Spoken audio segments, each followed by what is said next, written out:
The overall goal of this procedure is to measure the thermochemical pretreatment and enzyme hydrolysis recalcitrance between related biomass variants.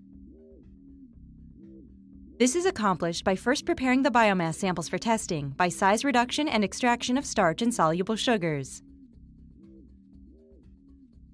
The second step is to dispense the biomass with high precision into thermochemically compatible high-throughput reactor plates. The samples are pre-treated in a steam reactor. Next, the samples are digested with a standard commercial cellulase for 3 days to hydrolyze the cellulose and hemicellulose. The final step is determination of glucose and xylose released during enzyme hydrolysis using GOPOD and XDH assays. Ultimately, high-throughput glucose and xylose quantitation is used to determine the relative sugar release between samples on a gram sugar per gram starting biomass basis.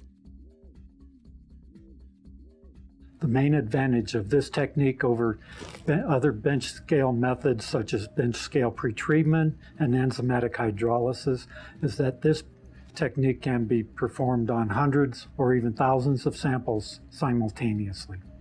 This method can help answer key questions in the biomass conversion field, such as which cultivars or variants are more amenable to conversion to sugars and subsequent products.